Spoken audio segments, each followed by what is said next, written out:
আজকে গ্রামে এসে মাছ ধরতে গিয়ে যে আমাদের সাথে এমনটা হবে আমি কখনো কল্পনাও করিনি। কি হয়েছিল সবকিছুই তোমাদেরকে ভিডিওতে বলছি, তার আগে ভিডিওতে একটি লাইক করে দাও।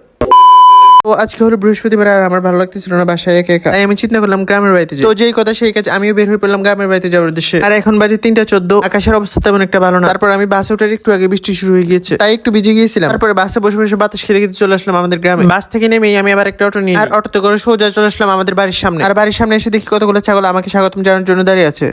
হি হি করে আমিও হাসতে হাসতে বাড়িতে ঢুকলাম। বাড়িতে ঢুকে দেখতে পেলাম আমাদের ঘরের সামনে পুরো কাদা হয়ে আছে। তারপর একটু কান্নাকাটি করে ঢুকে বললাম রুমে। আর আমাদের ঘরে কেউ থাকে না, শুধু আমার দাদু থাকে। রুমের মধ্যে ব্যাগটা রেখে এক দৌড় দিয়ে চলে গেলাম আমার চাচাতো ভাই হাসানের কাছে। ওমা, হাসান দেখি এখানে কি খাইতেছে। তারপরে আমি হাসানকে বললাম চল আমরা মাছ ধরতে যাই। তারপরে হাসান আমাকে দুইটা বসিয়ে এনে দিল, আর আমরা দুজন মিলে বের হয়ে পড়ে মাছ ধরতে যাওয়ার উদ্দেশ্যে। তারপরে আমি বললাম আজকে আমরা পুকুর থেকে মাছ ধরবো, আমরা ক্ষেত থেকে মাছ ধরবো। তখন আমরা খেতে এসে দেখি সব ক্ষেতের মধ্যে ধানের ছায়া রোপণ করা। এখন আমরা কোথায় মাছ ধরবো? তো আজকে আর আমাদের মাছ ধরা হলো না। তারপর একটি ছেলেকে দেখতে পাই, সে অনেকগুলো মাছ ধরে বালতির মধ্যে রেখে দিচ্ছে। আমরা আর কি করবো, আমাদের তো মাছ ধরা হলো না। তারপরে বৃষ্টি নেমে গেছে, এখন আমরা বাড়িতে যাই। তোমরা ভিডিওতে লাইক করে সাবস্ক্রাইব করে দাও। দেখা হচ্ছে অনেকগুলো ভিডিও। টাটা।